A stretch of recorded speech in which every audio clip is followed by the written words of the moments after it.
with the Creativity Cocktail and the Productivity Cocktail. I am so pleased today to have a very good friend of mine join us for a conversation that I know you'll enjoy. My great friend here is Jay Weiser. He is part of Jay Weiser Consulting. He has got an amazing framework that we're going to talk about a little bit here. So, Jay, welcome to the show. Thank you for joining. I really appreciate you joining us this morning. Thank you. Thank you. Really happy to be here. Yes. So Jay and I know each other from an organization that we're both part of called Kettering. Uh, it's an executive network for those who don't know of it. So it's really around a shared experience and paying it forward as far as helping others who are going through transition or that they need support in whatever their career lives are. So Jay, I've known you for I don't know how many years now. So it's been great to be part I'm of that going to say organization. 5 or 6 years at least. We've known each other for a while. Yeah, it has been. Time goes by fast. I was making a remark to a friend the other day, like, we took that picture. I was sharing with him a picture, and he was like, "Wait a minute, Winston, that picture we took in like 2017." I was like, "Wow, we we look so good still." that was that was my comment. So, Jay, I'm going to start off a question that to get the audience to really know you quickly, and so hopefully you will think about this a little bit. And so, what is one thing that you use personally that helps you every day when you're about to do your work or you're about to get up, you're about to be effective and get stuff going? What is a tool or process that you use every day that helps you? So this is going to sound a little out of left field. I'm probably not the best one with tools, but what's interesting, what I think makes me most productive every day is my cochlear implants, of which I have two. Oh, your cochlear implant is that your cochlear implants? Yes, yeah. So what that is without the implants, without the external processors, I don't hear anything. It's like hitting mute. Oh wow.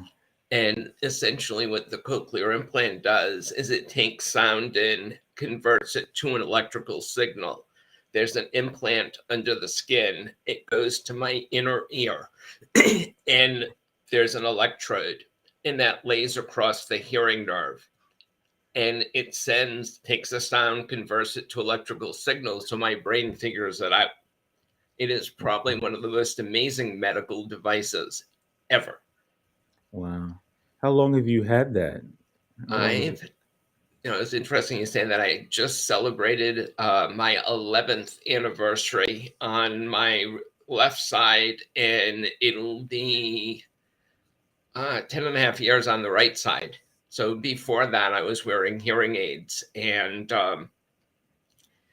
I did not hear a whole lot. So if we were having a conversation, I would probably get about 35% of the words and hope that I was guessing right on the Wow. rest of them. And Wow. with these, I now have probably 85 to 95% understanding, depending on what's going on around me. Wow. That is awesome. You know, a lot of times I hear many of us talk about the times we live in and they disparage the times we live in, like, oh yeah, this is wrong, or that's wrong, or this wrong. But technology is not one of those things. Like, No, techno- technology is amazing. If you had to ask me if I wanted to live here versus live 200 years ago where everyone, rode around on a horse or something, I'd prefer now. than, oh no, than absolutely. Something you'll find funny is I know you're a family person, and the hearing loss goes back to my family. And I remember talking with my grandmother. So she was born in 1909. She died in 1996. And thinking to myself, she went from, the birth of cars, starting of planes, all the way, a man on the moon in the first computers. And I said to myself, I will never experience that leap in technology.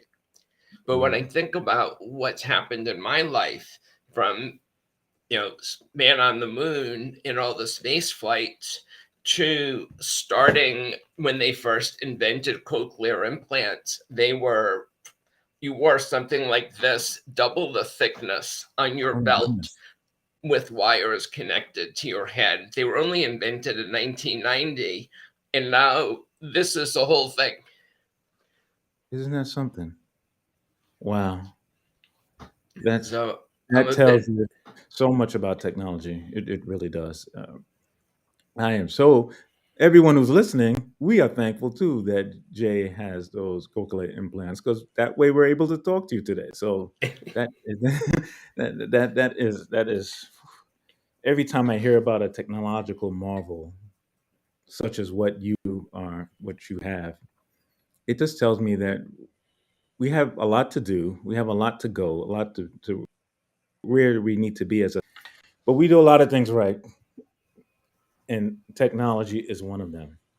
So So again, thank you for sharing that, Jay. Really appreciate you sharing that with the audience.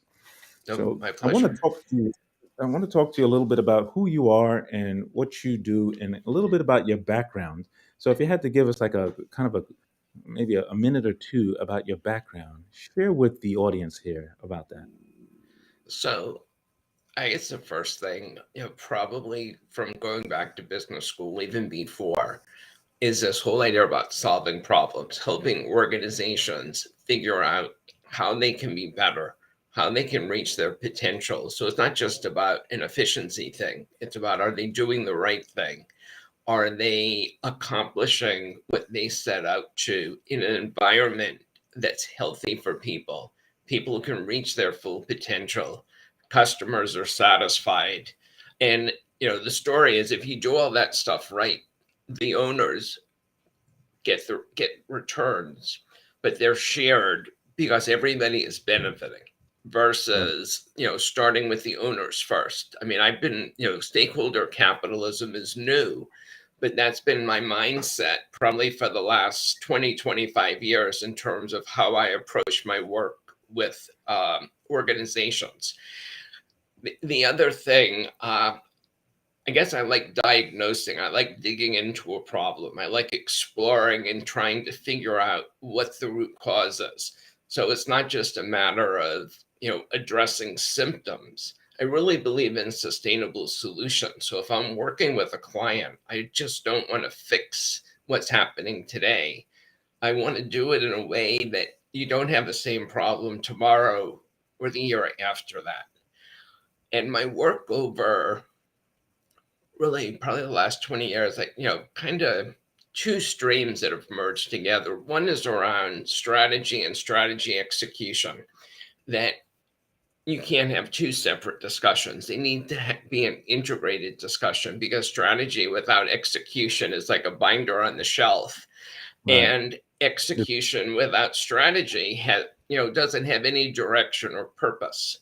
right, And it's the second part is the recognition that it really comes back to the organization. It comes back to people. There's people who, what make up your organization. Technology can help to a degree. But I was reading an article, and I think it was entitled Talking About Power Skills, and talking about things that AI and automation can't do, that require human judgment, human thinking, understanding of people, and recognizing that, it's a very organic process. It's not like a machine. And that really mhm, requires the human brain. And the other part, which has become a lot more relevant over the last couple of years, but even before that, is what's going on in the environment around you. What context are you operating in? Whether that's inside your organization in terms of issues like culture or diversity, or how communications are, to what's going on in your ecosystem with your partners, your suppliers, your competitors, your industry, and then going out to a macro level for things. I mean, you think about COVID, you think about what's going on with Ukraine and other geopolitical hotspots that you know um, like supply chain. I mean, whoever thought that a barge getting stuck in the Suez Canal would have ripple effects around the world, and how I, re- interconnected everything is? I remember that.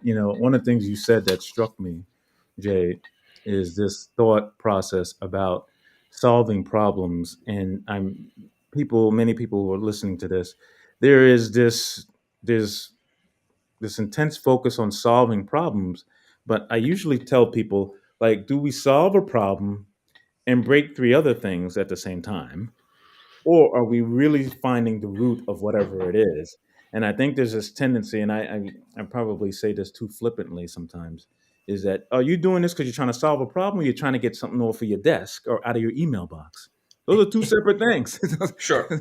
Those are two separate things. And a lot of times it may mean that whatever you're trying to solve is bigger, or it may not even be you that needs to solve it. You need to really have a deeper understanding about what it is you're trying to solve. And I think it's not even just businesses and organization. I think that's we're trying to solve things expeditiously without understanding that, well, am I solving things for the future, or am I solving things that helps me right now feel good?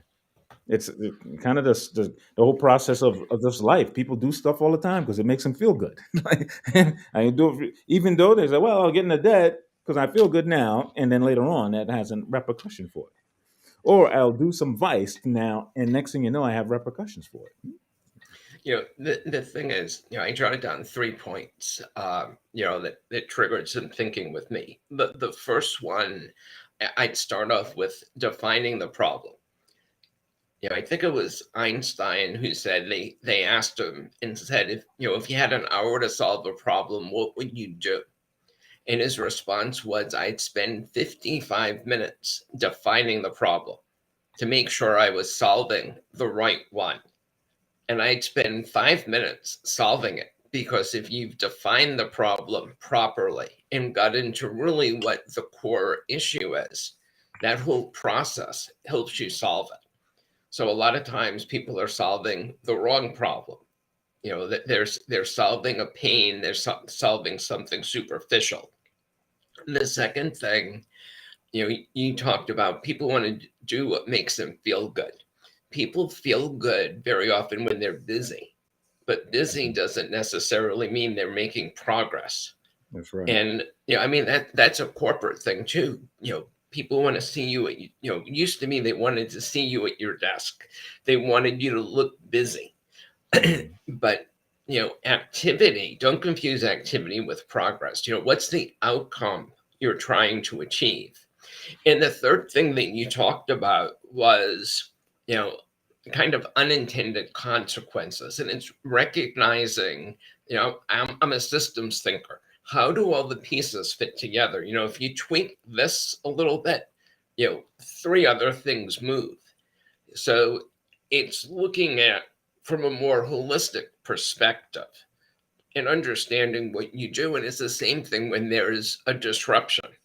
COVID started off as an upper respiratory illness, but it led to employment consequences, airline consequences, financial consequences, hybrid workplace, supply chain issues. Whoever thought, something that started, in a market, we think in China, that has all of a sudden, changed the workplace, changed the world, changed how we approach things. Yeah. You were, when you were talking, one of these quotes, and I wish I could remember who said this, but the quote was, "Activity is the anesthesia that uh, deadens the emptiness of life." So, and I wish I could remember. I remember the quote so clearly. I just don't remember who said it. And a lot of times we have to think about, and we have to help people sometimes do that. There's this sense, and I obviously love to be personally productive. A lot of times people will come to me, Jay, and say, "Well, if I did this one thing, does it solve my life? Does it just, is there a magical elixir or a magical app or something that would just, if I hit a couple of buttons, everything in my life would go away?" And we all know that that is not true nor possible. And a lot of times you have to stop. You have to say, just like you just mentioned about the 55 minutes and the 5 minutes, like, are you doing the same thing for your life's aspirations and what you're trying to achieve in your life? Are you spending that amount of time planning? Or do you get December 30th and say, well, I got a bunch of resolutions and I'm going to do that? December 30th is not a planning. That is not planning for the future. It's not. A resolution is not a plan. A Right. resolution is a, it's a, in some cases, a dream. And I wanted to talk a little bit framework that you've shared with my, and it is unbelievably powerful. Everyone that's out there, and really thinking about how you contextualize that to people who are just listening wherever they are. And it's called the Five Leadership Superpowers.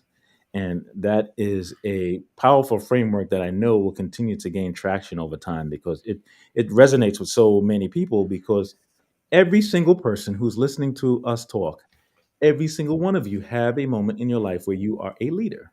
So whether you're leading as a CEO or you're leading your household, you have an opportunity to be a leader.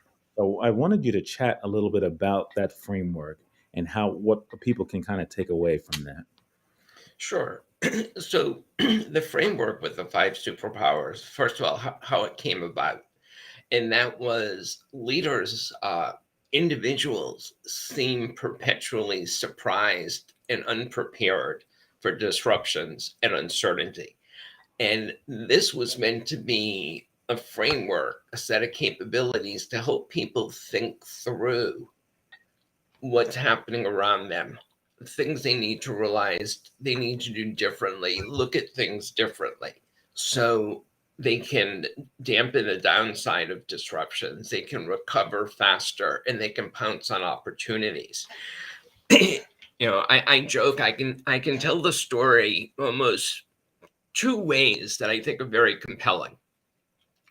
One is something that everybody's probably familiar with in your audience, and that was the pilot, I'm not remembering his first name, Sullenberger, the one Yes, who yes, landed his plane on the Hudson. right. And during his 3.5 minute flight, he exercised all five superpowers. So let me explain, and then I'll talk about the superpowers, and then I'll relate it to a personal experience. So Sullenberger, the flight took off out of LaGuardia. As the flight was climbing, all of a sudden they ran into a flock of birds, and there were fires flaring up from each of the engines. And in a matter of seconds, both engines were dead. And they were trying to restart them, and that wasn't getting anywhere. So he had to think about two things. One, in the present, can I start these engines, and what do I do? In the future, about, the most important thing is how do I get 150 people safely back on the planet and survive? So he had to balance Yeah. both. The second thing is, despite all of his training, the first thing pilots do is they pull out the manual. What do we check? What do we do? Well, this was an event that wasn't in the manual. So he had to realize that his expertise and experience in past training wasn't going to help. He had to think back. He had to learn about, what other options. And it dawned on him that he flew a glider back in early in his career, and just a whole mentality of a glider. So he's thinking to himself, if I can fly this like a glider, then that's going to help us get to someplace. Right. The third Yeah. thing is he had to balance risk and preparedness. So he had to figure out, well, where is this, the best way to get this safe? He ended up choosing the Hudson because as he thought about it, there were boats on both sides. It was easily accessible to emergency boats, vehicles, ferries, who could converge on the plane, which was better than trying to get to another airport. So that was part of his risk calculation. And as he thought about coming in, how to land and preparing was important. Once they had that plan, and again, this isn't a matter of minutes, Right. That's he this had was to fast. he Yeah. had to execute. So he had a strategy about how he could land flat on the water, and he then had to execute that. And the last piece, he and the co-pilot had never flown together before. So here they are thrown into a potentially catastrophic situation, and they had to collaborate and they had to align their thinking around achieving the same outcome, because they would ultimately be accountable for those 150 lives that were on the plane. And they had to collaborate, because if they weren't working together and helping each other, they never would have gotten on the ground. I mean, Sullenberger gets all the credit, but the co-pilot was just as important. So if you think about, the five I spoke about was present and future. So that's being a present futurist and balancing both sides. Second is being an experienced learner. So recognizing that experience and expertise very often isn't enough, especially in a completely different environment. So you have to be open to learning, diversity of views, asking questions, being open to being challenged. Third was about being a prepared risk taker, because he knew the capabilities of the plane, what was built in, he thought about what was in the surroundings. Fourth is being a strategic executor. So you have a plan, you have a direction you're going in, and then you're able to execute. And you don't make decisions in the short term that could affect the long term, adversely. And he had to think about both.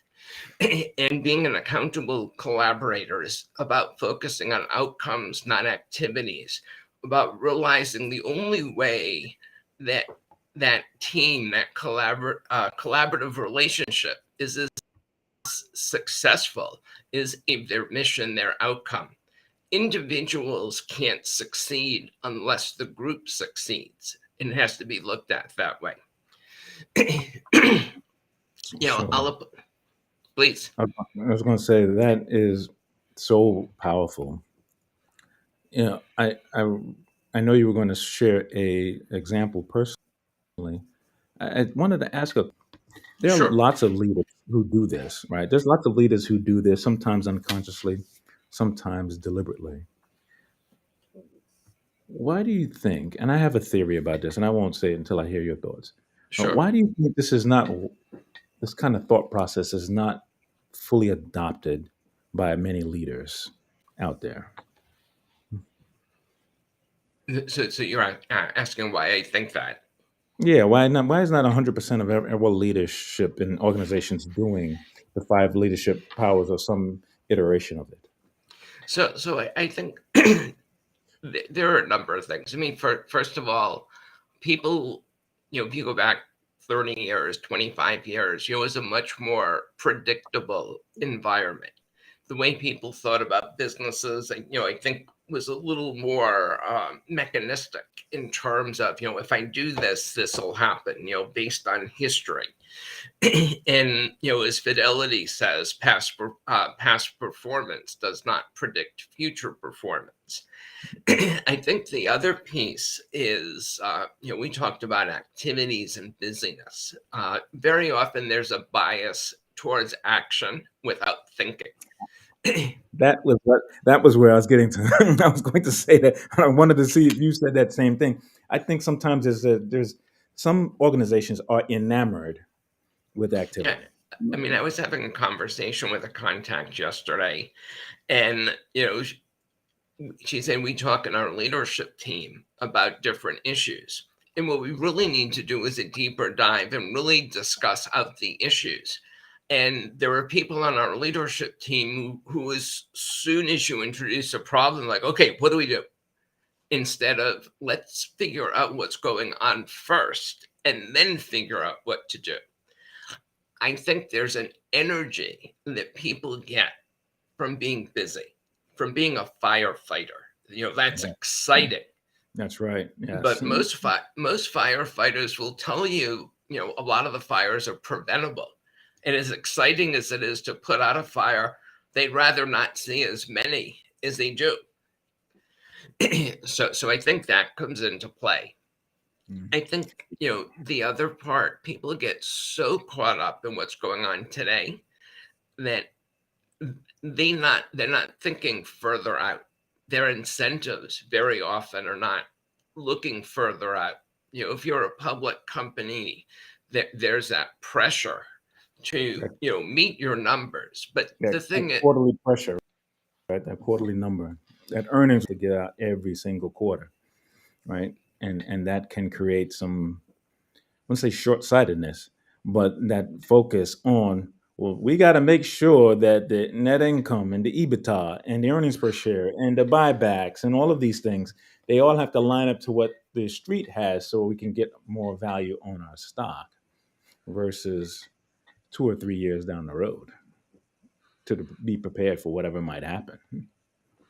Yeah, and I think that short-sightedness, leads to a lack of preparation. I mean, there was a lot of stuff written, going into COVID, supply chain, all these things that people were doing so much to take cost out, so much to increase productivity, that what they sacrificed was any kind of resiliency or preparedness, having a bit of a buffer, a cushion, a shock absorber that would help address, a disruption.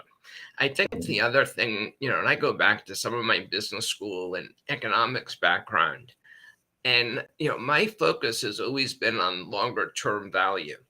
And it doesn't mean you don't achieve results today, and it's not either today or tomorrow. You want to do both, and you want to build it in a sustainable manner so people are able to, shareholders want long-term shareholder value. The fact that, I made more money this quarter, but, next year I'm not in the position to grow.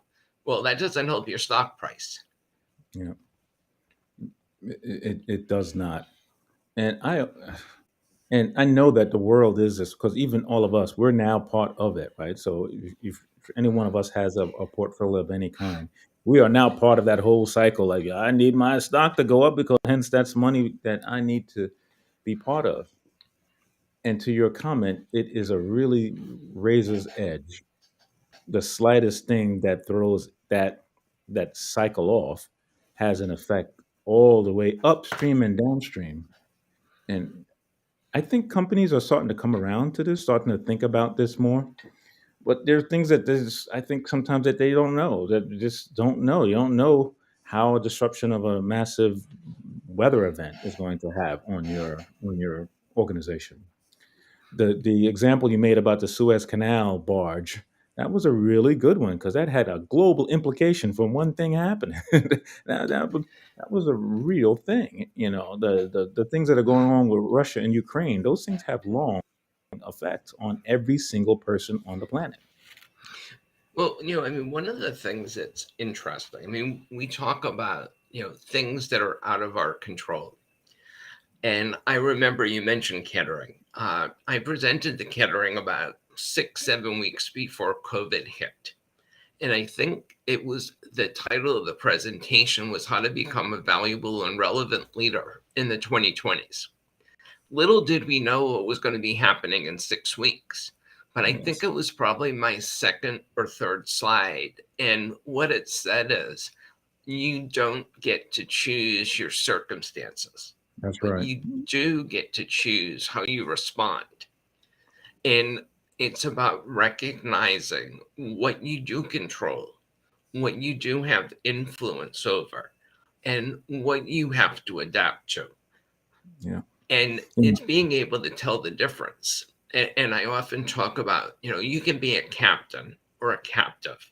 I watch the show The Deadliest Catch a lot. And, they're out in the Bering Sea, up in a lot, off the coast of Alaska, the probably roughest, toughest water in the world. And the boats are going, crazy. And they're able to steer through that. There's a captain who knows, they need to fish. They're looking for king crab. I have to make it through the storm. I can't just sit back and hope the boat floats. You know, Right. I have to keep on moving. Versus, I think very often there's almost this victimology where people say, oh my God, I can't do anything. It's out of my control. They go down into the bottom of the boat and they're a captive to what's going on around them. And That is such it, a good story. Yes. I shared this many times. I had a professor years ago when I was going through graduate school. he said something to me that I always remember, and this was before it became as relevant as it is today. And he said, "Hey, Winston, there's really two things that world is going to need in the future." And this was almost 20 years ago. He's telling this to me. He's like, they're going to need leadership and data. Those are the two things. And there's been a ton of businesses built since then and now that are focused on those two things, right? Is Tesla great at making cars? Yes. Did it have a good leader? Many would say yes. Did it have a lot of good data? I would probably say yes. Quite. They have a lot of good data that allows them to understand how to build them, where to build them, how it's going to sell. They have lots of good data that allows their business to run. I could go down the list of businesses, Apple and Microsoft, and all of them have had this thought process like, hey, we need data in order for us to run.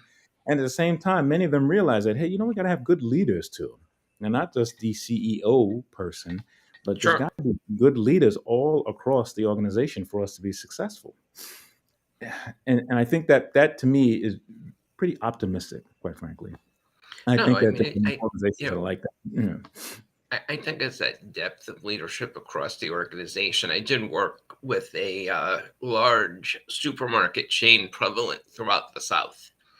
And I remember having a discussion with the leadership team as we were talking about sharing the strategy across the organization, help people understanding their role. And I said, would you rather have the 50 people in the upper tier of the organization executing strategy, or 150,000 plus associates across 1,100 stores in 7 or 8 states executing strategy and knowing what to do?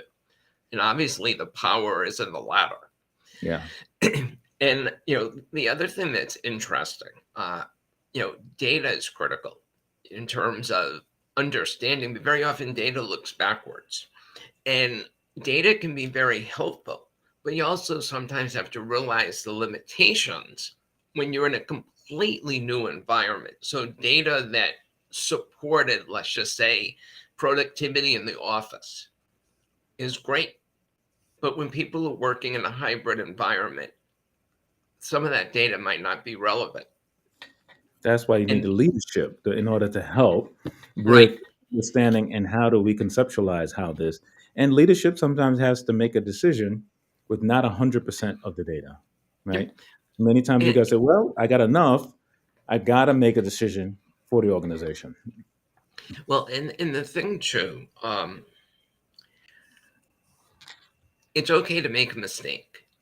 Too often I think organizations, you make a mistake and people tag you, and all of a sudden, you're a pariah in the organization. I think ideally you have a culture that recognizes that failing is okay. In fact, somebody said the word fail, FAIL, is a first attempt in learning.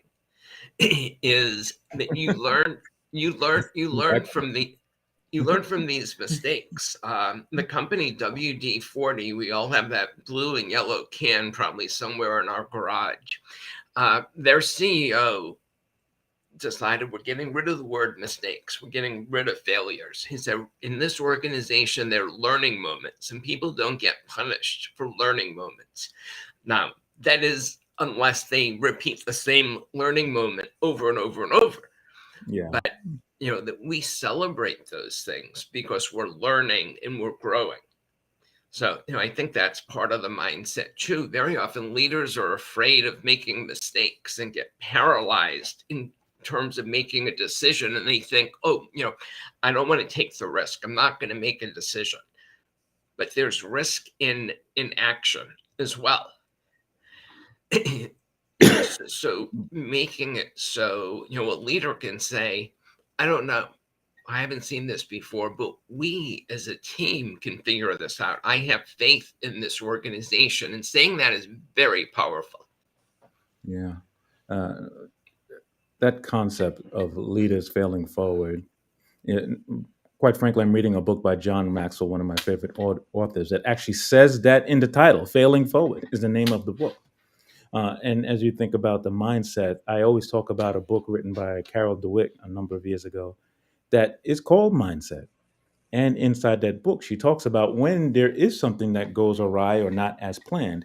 There's two things that you can say. Fixed mindset was, what was me? Or it's your fault. Or what happened? Or like your example there, wow, what did we learn from this thing? And how do we avoid it in the future? I was listening to someone recently, and it was like I think it was like a shaman type of person or an oracle person talking, and he was sharing that when something goes wrong in our lives, that is wisdom. And so by the time we get older, we should have a whole lot of wisdom. I think part of that is, do you internalize it? Yes, You have that wisdom, but did you learn something that's so right. that you don't have that circumstance again? Yes, that is right. This has been great. I hope for those of you who are out there that you have been able to hear some of the great things that Jay was able to share with us today. Jay, I'm going to share with our audience here your website, but can you take a few moments and tell people what's the best way for them to connect and engage with you? Um, so, So the first, you mentioned the website is www.weiser, all one word.com. You can reach me directly through LinkedIn. Is one way is to connect with me on LinkedIn. The second way is to email me, j@jweiser.com. And then you go to the website too. If you notice in the top right hand corner, it says book your free discovery call. So you can click on that and actually set up time with me. For a discovery call, we'll talk about your situation, some of the challenges you're facing, where you're hoping to go, and chat about how do you move forward, what would help. I work with organizations, I do training, I do speaking, conduct individual and organizational assessments, and do leadership coaching, all around how do you become prepared and ready for the future. How do you address disruptions and uncertainty so you don't only survive, but you can actually thrive in the face of that? Because if you're prepared and ready, you're going to do a whole lot better than the companies that are not. And I appreciate this opportunity, Winston. This has been a really good conversation. I've enjoyed it. I've learned some things, through the process. I hope the audience has as well. yes, I thank you for those of you who are listening. We have shared this on all of our platforms, so hopefully you've been able to get something out of it. I love chatting with Jay. There's always, like you said, Jay, there's always something that I learn, and it is fascinating because every single one of us, no matter where we are going to face a challenge. So whether you are the leader or you have an opportunity to support and help a leader, hopefully you're able to get some of this information. Say, how do we make sure that our organization, regardless of how big your organization is, your organization could be you and your dog, or it can be 500 people, whatever that is. How do we get prepared? Because the one thing that we do know for a fact is that something's going to happen. Yep. Something is going to impact our organization and our lives in some material way as time goes on. Jay, I hope you join us again. I hope you can be part of this again. For those of you who are listening out, please connect with all of the various platforms we have: the Creativity Cocktail, the Productivity Cocktail. I was waiting for a different way to like introduce this. I was going to make a big fanfare thing about the Productivity Cocktail, which is now on Apple. But a lot of people have asked, like, hey, Winston, how do I become more personally productive? And I said, why don't I just share directly what that is? So, Jay, again, wonderful to have you. Thank you so much. And for those of you who are out there, look at yourself in the mirror. Keep painting that masterpiece, which is you. Winston,